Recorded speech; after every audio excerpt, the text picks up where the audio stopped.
আচ্ছা, কিছু স্মৃতি থাকে না যা কিছুতেই পিছু ছাড়ে না। টেনেসি উইলিয়ামসের বিখ্যাত নাটক দ্য গ্লাস মেনাজেরি ঠিক এমনই একটা গল্প। পরিবার, না পাওয়া আর কাচের মতো ভঙ্গুর কিছু স্বপ্নের ইয়াগি। চলুন আজ আমরা ডুব দিই এই অসাধারণ নাটকের গভীরে।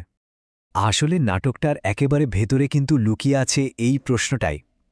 ভাবুন তো, যখন সবথেকে প্রিয় স্বপ্নগুলো ঠিক কাঁচের মতো ভেঙে গুড়িয়ে যায়, তখন মানুষ কিসের জোরে বাঁচে? এই নাটকটা আমাদের ঠিক সেই উত্তরটা খুঁজতে সাহায্য করে।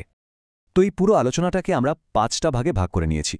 প্রথমে দেখব এটাকে স্মৃতির নাটক কেন বলা হয়, তারপর আলাপ হবে উইংফিল্ড পরিবারের সাথে, এরপর আমরা দেখব নাটকের সেই ভঙ্গুর মুহূর্তটা যখন সবকিছু ওলটপালট হয়ে যায়, তারপর আমরা এর ভেতরের মানেটা খোঁজার চেষ্টা করব, আর শেষে গিয়ে বুঝব কেন দ্য গ্লাস মেনাজেরি আজও এত বিখ্যাত। শুরুতেই একটা কথা পরিষ্কার করে নেওয়া ভালো, এটা কিন্তু 10টা সাধারণ নাটকের মতো নয়। এর লেখক টেনেসি উইলিয়ামস নিজেই একে বলেছেন স্মৃতির নাটক।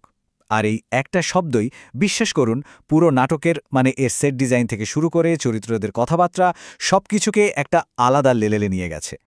মানেটা কি? মানে হলো পুরো গল্পটা আমরা শুনছি টম নামের এক চরিত্রের মুখ থেকে। সে তার অনেক পুরনো দিনের কথা মনে করছে। তো যা কিছু ঘটছে স্টেজে, সেটা কিন্তু 100% সত্যি ঘটনা নয়, বরং ওটা টমের আবেগ, তার দুঃখ, তার অনুশোচনা, এই সব কিছু দিয়ে মাখা একটা স্মৃতি, ঠিক যেন একটা ধোঁয়াটের স্বপ্ন। আর উইলিয়ামস ঠিক এটাই চেয়েছিলেন, যে আলো, মিউজিক সবকিছু মিলেমিশে একটা মায়াবী আবছা পরিবেশ তৈরি করবে। তো কিসের স্মৃতি এটা? এটা হলো একটা পরিবারের স্ট্রাগলের স্মৃতি। ভয়ঙ্কর দারিদ্র্য, হতাশা, একাকিত্ব, এই সব কিছুর সাথে তাদের রোজকার যুদ্ধ। আর এই ভাঙাচোরা জীবনের মধ্যেই তারা কোনো মতে একটুখানি আশাকে, একটু স্বপ্নকে আঁকড়ে ধরে বাঁচার চেষ্টা করে যাচ্ছে। চলুন এবার পরিচয় করা যাক এই স্মৃতির একদম কেন্দ্রে যারা আছে সেই মানুষগুলোর সাথে।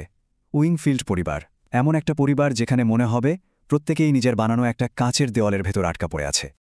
এই যে দেখুন, এখানে চরিত্রগুলোর স্বপ্ন আর বাস্তবের তফাৎটা কত পরিষ্কার। একদিকে মা আমান্ডা, তিনি তার জমকালো অতীতটাকেই আঁকড়ে ধরে আছেন, কিন্তু আজকের দিনে তার কিছুই নেই, শুধু দারিদ্র্য। ছেলে টম, সে হতে চায় কবি, চায় মুক্তি, কিন্তু ফেসে গেছে একটা গুদামের বোরিং চাকরিতে আর ফ্যামিলির দায়িত্বে। আর মেয়ে লড়া, লড়া, সে চায় শুধু তার কাছের পশুদের ছোট্ট দুনিয়াটায় লুকিয়ে থাকতে। বলা হয় উইলিয়ামসের নিজের বোন রোজের জীবনের ছায়াই যেন এই লড়া চরিত্রটা। আর এদের এই ছোট্ট জগতে হঠাৎ করে এসে পড়ে জিম, বাইরের পৃথিবীর একজন সাধারণ মানুষ, যে এই পরিবারের স্বপ্ন আর হতাশার কোনো খবরই রাখে না। আর আমান্ডার এই একটা কথাই, লরার ভালো বিয়ে দেওয়ার দায়িত্বটা কিন্তু তোর। ব্যাস, এই একটা কথাতেই টমের কাঁধে যেন পাহাড় সমান একটা বোঝা চেপে বসে। একদিকে তার নিজের স্বপ্ন, নিজের জীবন, আর অন্যদিকে পরিবারের প্রতি দায়িত্ব। এই দুইয়ের মাঝে টম একদম পিছিয়ে যেতে থাকে। আর ঠিক এখানেই নাটকের গল্পটা একটা সাংঘাতিক মোড় নেয়। এমন একটা মুহূর্ত আসে যা এই পরিবারের কাঁচের মতো ঠুনকো স্বপ্নগুলোকে এক ঝলকের জন্য সত্যি মনে করায়, আর তার পরের মুহূর্তেই সব ভেঙে চুরমার করে দেয়। সৌজন্যে এক জেন্টলম্যান কলারের আগমন। ঘটনাটা শুরু হয় টমকে চাপ দেওয়া দিয়ে, লড়ার জন্য একটা ভালো ছেলে খুঁজে আনতে হবে। তো টম তার অফিসের বন্ধু জিম অকনারকে বাড়িতে নিয়ে আসে, আর জিম আসবে শুনেই মা আমান্ডা এমন প্রস্তুতি শুরু করেন যেন তার নিজের হারানো দিনগুলো ফিরে এসেছে।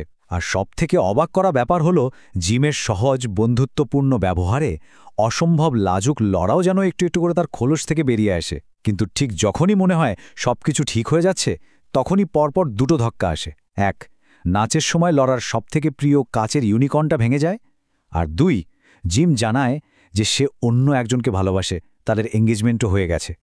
এই যে ইউনিকর্নটা ভেঙে গেল, এটা আসলে শুধু একটা কাচের খেলনা ভাঙা নয়, এটা আসলে লড়ার নিজেরই ভেঙে যাওয়ার প্রতীক।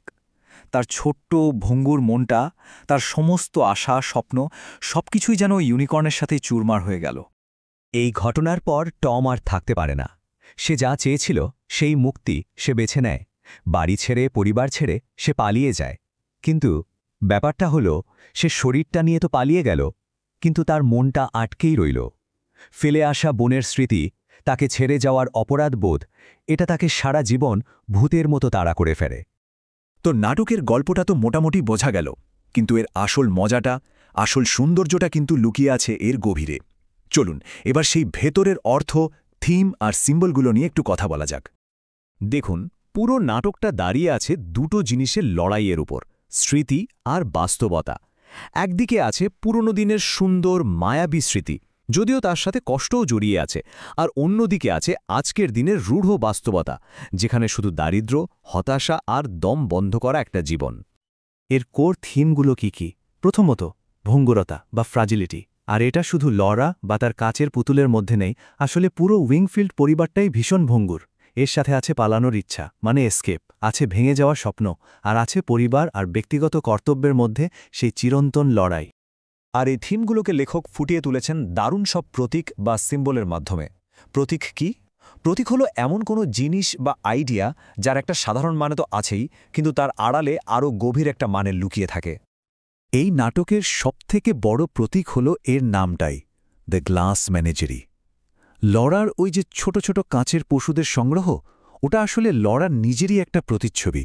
সুন্দর, ভীষণ ঠুনকো, আর বাস্তব দুনিয়া থেকে একদম আলাদা, একদম বিচ্ছিন্ন।